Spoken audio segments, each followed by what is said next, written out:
Hello. आज हमने जो है लास्ट टाइम हमने पीएमएस के ऊपर एक छोटा सा प्रोटोटाइप प्रोग्राम बनाया था। आज एक नया प्रोग्राम बनाया है जो कि है एनर्जी एफिशिएंसी कंट्रोलर के ऊपर। मोटर्स, वीएफडी, पंप, ये सब चीज़ों को जो कंट्रोल कर रहे हैं पीएलसी के थ्रू, उसके ऊपर एक छोटा सा प्रोग्राम राइट किया है। फीडबैक हम लोग ले रहे हैं, कोई ट्रांसमीटर हो सकता है ना, पीटी टीटी है ना। तो ट्रांसमीटर की वैल्यू हमारे पास आ रही है इंटीजर में, ठीक है। जो वैल्यू रहेगी वो 0 से लेके 27,648 तक की है, ठीक है। और वो आउटपुट कन्वर्ट कर रहा है हमारा रियल वैल्यू में, ठीक है। और रियल वैल्यू के बाद हमने एक ब्लॉक और लिया है जो रियल टू रियल कन्वर्ट कर रहा है, और जो हमको स्केलिंग करके दे रहा है 0 से 10 के बीच में, ठीक है। जो वैल्यू आ रही है उसकी 0 से 10 के बीच में स्केलिंग करके दे रहा है। अब 0 से 10 के ही वैल्यू में हम लोगों ने क्या किया है कि फंक्शन ब्लॉक्स बनाए हैं। इसकी मैंने पहले फंक्शन ब्लॉक्स की सेट पॉइंट मैंने 3 रखा है। अगर ये 3 से ऊपर जाता है तो हमारी जो मोटर है यहाँ पे कंडीशन उसकी ट्रू शो करेगा, ठीक है। सेम इसी तरीके से मैंने ना 4 जो फंक्शन ब्लॉक है वो कॉल किए हैं OB1 में। इसका सेट पॉइंट 5 रखा है। सेम यही तरह इसके भी अगर आप जो वैल्यू है सेट पॉइंट से ऊपर जाएगी तो इसका भी जो हमारा फ़ैन है, वो पंप है जो भी है, वो ट्रू कंडीशन शो करेगा, ठीक है। ऐसे ही करके जो है नीचे 2 और है, ठीक है। तो इसको हम लोग एक बार करके देखते हैं, ठीक है। जैसे कि मैंने PLC सिम ले ली, क्योंकि हमारे पास प्रैक्टिस के लिए कोई हमारे पास सेंसर नहीं है, तो हम लोग यहीं से इसको वैल्यू देते हैं। तो मैंने इसको सपोज करो मैंने इसको दे दी 15,000 वैल्यू, 15,000 वैल्यू दे दी, ठीक है। तो यहाँ पे देखो हमारा जो ब्लॉक है नॉरमैक्स, उसमें 15,000 का IW64 में वैल्यू आया, उसने उसको रियल में कन्वर्ट किया। फिर स्केलएक्स ने क्या किया है कि उस वैल्यू को जो रियल से नॉरमैक्स के लिए उसको हमारे समझने के लिए 0 से 10 की वैल्यू में स्केल कर दिया है, ठीक है। अभी यहाँ पे कंडीशन देखो, पहले फंक्शन ब्लॉक में क्या है, हमारा सेट पॉइंट 3 था, लेकिन अभी जो वैल्यू है वो 5.4 की है, मतलब कि सेट पॉइंट से ऊपर है। तो हमारा इस केस में हमारा जो भी मोटर है वो ट्रू कंडीशन में, मतलब चालू कंडीशन में है ना।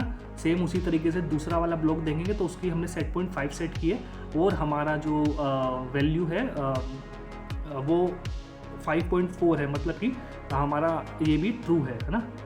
इसी तरह के नीचे जाएंगे, नीचे ये ट्रू नहीं है, फॉल्स है। क्यों फॉल्स है? क्योंकि इसकी सेट पॉइंट 7.0 है और हमारा अभी सेट पॉइंट से नीचे का डेटा आ रहा है, इस वजह से इसमें जो है अभी ट्रू नहीं शो कर रहा है, ठीक है। तो ऐसे जो है ये काम कर रहा है, और इसको एक बार 0 करता हूँ मैं, एक सेकेंड। मैंने इसको 0 करा है, ठीक है। एक बार इसका मैंने सिमुलेशन भी डिज़ाइन किया है, वो भी आपको दिखा देता हूँ, 2 मिनट लगेगा।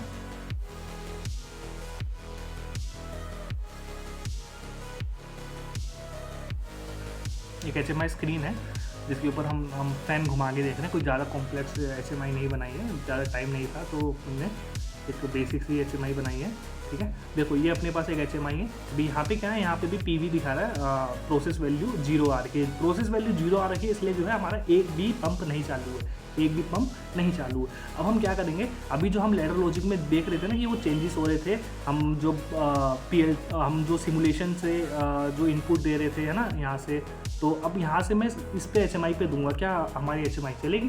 तो मैं पहले 15,000 देता हूँ, 15,000 दे दी, ठीक है। अब यहाँ पे वैल्यू आ रही है, प्रीसेट वैल्यू 5 आ रही है, ठीक है। प्रोसेस वैल्यू तो 5 आ रही है, तो 5 ही केस में हमारे 2 फैन चलने लग गए हैं, ठीक है। अभी अगर ये 5 से और हमारी जो सेंसर की वैल्यू बढ़ जाती है ना, या फिर हम एक सेंसर, 2 सेंसर, कितने भी सेंसर कनेक्ट कर सकते हैं, है ना, जो ट्रांसमीटर रहते हैं। तो मैं 15,000 के बाद इसको 20,000 करता हूँ, या मैंने 20,000 कर दिया, ठीक है। अब 20,000 के केस में क्या है, PV 7 हो गया है ना, तो इस केस में तीनों मोटरें घूमने लग गई, ठीक है। अब अगर ये वैल्यू और बढ़ती है तो क्या होगा, अगर ये वैल्यू और बढ़ा देता हूँ, मान के चलो मैंने इसको जो है 25,000 कर दिया, ठीक है, 25,000, ठीक है, 25,000 कर दिया, और ये प्रेस 9 हो गई है ना।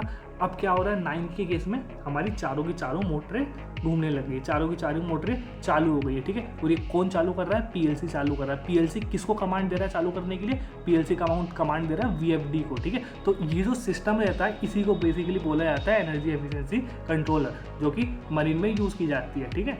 तो ये सिंपल सा एक प्रोग्राम था जो मैंने खुद से एक बार ट्राई किया था बनाने का, ठीक है। और मुझे कोई ज़्यादा इसके बारे में स्टडी मटेरियल मिला नहीं, अगर आप लोग में कोई देख रहा है जो इन चीज़ों में एक्सपर्ट है तो प्लीज़ इसमें जो भी फीडबैक है मेरे को दें कि मैं कौन सा और अच्छे से अच्छा प्रोग्राम लोग यूज़ करके सफिशेंट तरीके से सिस्टम को रन कर सकूँ। ठीक है, तो आज के अभी के लिए इतना ही। Thank you so much.